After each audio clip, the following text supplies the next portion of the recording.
चलो समझो, देखो मैं क्या कर रहा हूँ, प्रेजेंट इंडेफिनिट का वॉइस पढ़ा रहा हूँ। मेरे पिछली वीडियो में आपने मुझे अच्छी व्यूज दिए, जिस कारण मैं इसमें ये वीडियो डाल रहा हूँ, ठीक है। अच्छे व्यूज दिए और साथ में 2-4 सब्सक्राइब आपने दिए थे, इसलिए मैं ये वीडियो डाल रहा हूँ। वीडियो अच्छी लगे तो लाइक और सब्सक्राइब जरूर करना, क्योंकि और वीडियो में डालता रहूंगा। यदि वीडियो पर व्यूज नहीं आएंगे तो मैं वीडियो नहीं डालूंगा, ठीक। तो आप मेरे लिए सब्सक्राइब करना, मेरी दान दक्षिणा जो भी कहलाती है, फीस कहलाएगी, तो मुझे सब्सक्राइब के माध्यम से ही आप मुझे दान दे सकते हैं। तो इसमें मैं देखो आपके लिए प्रेजेंट इंडेफिनिट का क्या पढ़ा रहा हूँ, इंटेरोगेटिव पढ़ाने जा रहा हूँ। इंटेरोगेटिव मतलब कि हर रोज आपके लिए 3 से 4 वीडियो डालूंगा। अब 3 से 4 वीडियो आदि आप डेली फेयर पर व्यवस्था लिखते जाओगे ना, तो हमसे भी आगे निकल जाओगे कितने, क्योंकि हमारे बच्चे, हमने एक कोचिंग पढ़ाई थी जिसमें आजकल हम ही टोकने लगे हैं। कैसा, वे कह देते हैं भाई साहब हम पढ़ाते हैं तुम बैठो, ठीक, जिससे हर टीचर को बेकार लगेगा। कारण क्योंकि कोई न्यू स्टूडेंट आया है तो उसके लिए तो टीचर ही इम्पोर्टेंट है। यदि मान लीजिए आप आओगे तो आपके लिए तो टीचर से पढ़ोगे, ना कि टीचर के बच्चों से, ठीक। तो हमारे पास अभी मैंने कोचिंग स्टार्ट ही बंद कर दी, सीधी बंद कर दी। मैंने 5 साल कोचिंग पढ़ाई टी-कॉमर्स में, मैंने एक आउट बंद कर दी, ठीक। अब मैंने टी-कॉमर्स से कोचिंग हटा दी है, अब मैं आपको पढ़ाता हूँ, ठीक है। और आप ही मेरे लिए क्या करोगे, आगे ले जाओगे, ठीक। यदि मेरे लिए लाइक और सब्सक्राइब दोगे तो मैं आपके लिए और ऐसी वीडियो बनाते रहूंगा और आप मेरी वीडियो देखते रहें, जिससे आप अपनी यूनिवर्सिटी में होशियार हो सकते हो। पर आप लिखोगे डेली की व्यवस्थित चीजें तो ही हो सकते हो, वरना होशियार नहीं हो सकते हो। किसी के भी वीडियो देख लेना, ऐसे देखे से कुछ नहीं होता है, तुम्हें कुछ लिखना भी पड़ेगा। वीडियो का जो बोल रहे वो लिखो, लिखने के पश्चात तुम उसको याद कर लो या रिपीट करो डेली, याद हो जाएगा तो ऑटोमेटिक तुम्हें ये चीजें आने लगेंगी, बिल्कुल रट जाएंगी, तुम्हें टेंशन नहीं लेने फिर। और तुम जी तो पढ़ते समय जी तो सोचो नहीं कि हमें याद नहीं हो रहा है, सोचो याद हो रहा है, कोई मतलब नहीं है याद नहीं हो रहा है, तो ये मतलब है हमें तो याद हो रहा है। किसी से कोई मतलब नहीं, कोई कहे तो मैंने याद नहीं हुआ, जो नहीं किया वो नहीं किया, तुम्हें कोई मतलब नहीं है। दुनिया तो तुम्हारे ऊपर कमियां 1000 निकालती रहेगी। क्यों? क्योंकि इसकी आदत ही होती है कमियां निकालना, और उस कमियों को भरना अपना कर्तव्य होता है। और इसी कर्तव्य को तुम्हें पूरा करना है तो तुम्हें क्या करना होगा, जो चीज स्कूल में, कोचिंग में या फिर यूट्यूब पर आप पढ़ रहे हो उसको लिखो, तो व्यवस्थित याद करो, तभी तुम दुनिया में यह कह पाओगे कि हम तुमसे आगे थे और आगे रहेंगे। तो आप मेरी वीडियो पर चलते हैं आगे, ठीक है। तो देखो प्रेजेंट इंडेफिनिट जिसका वॉइस पढ़ा रहा हूं, तो वॉइस में क्या करना है कि इसका मैं इंटरोगेटिव पढ़ा रहा हूं, INTROGATIE इंटरोगेटिव पढ़ा रहा हूं। तो इंटरोगेटिव में क्या कुछ ज्यादा फैसिलिटी नहीं है, बिल्कुल सेम है पिछले ही जैसा, बस थोड़ा बहुत मैंने चेंज किया है, जो कि वही आपको समझना है कि मैंने क्या चेंज किया और क्यों किया चेंज, ठीक, यही आपको समझना है। तो इंटरोगेटिव में होता है कारण पूछा जाता है, कारण, क्या आप पानी पीते हो, क्या आपने खाना खाया है, ऐसे कारण पूछे जाएंगे।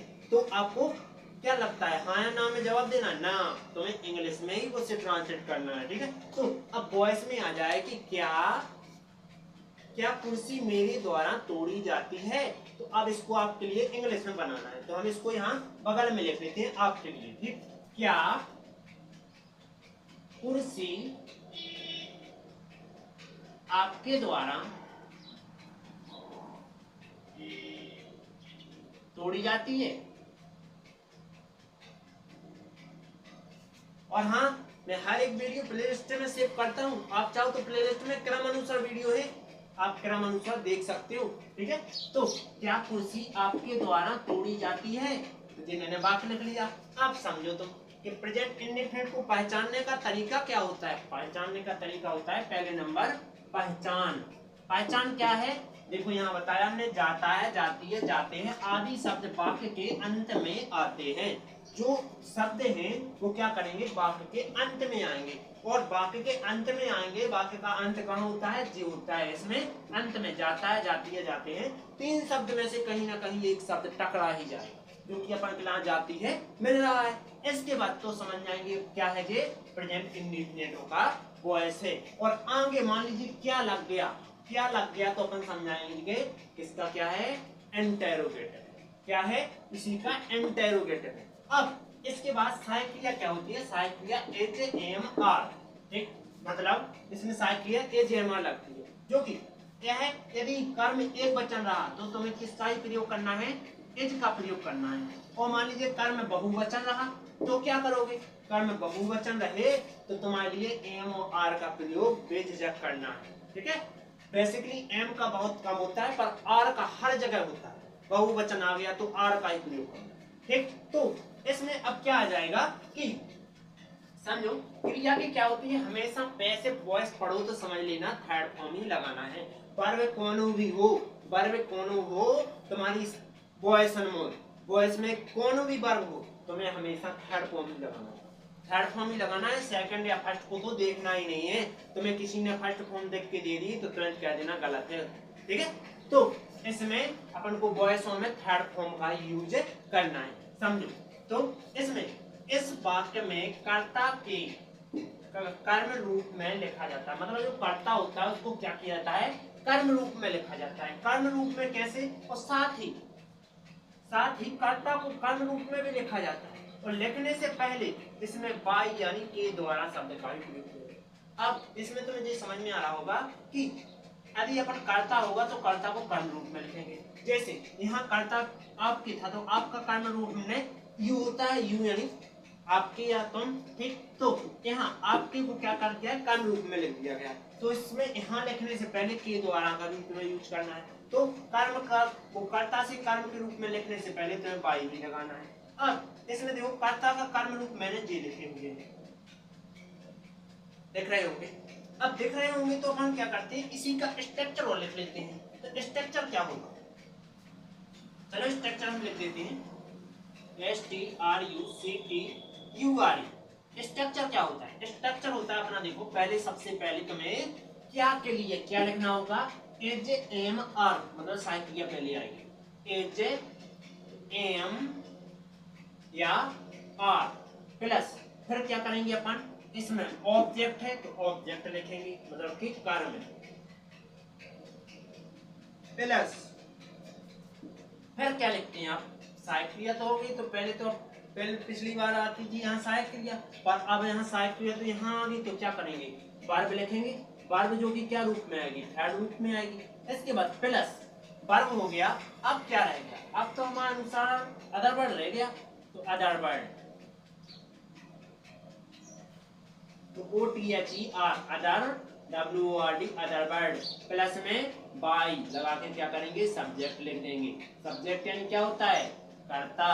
अब इसमें आपको जी कैसे पता चले कि हम कैसे पता करें कि जी तुम्हारा पूरा हो गया कि नहीं। अब इसमें अभी रह गया है क्या, क्वेश्चन मार्क। अब बनाते हैं वाक्य कैसे बनाएंगे, देखो क्या कुर्सी आपके द्वारा तोड़ी जाती है, आपने तोड़ी होगी तो जो कहोगे कि हाँ तोड़ी हमने।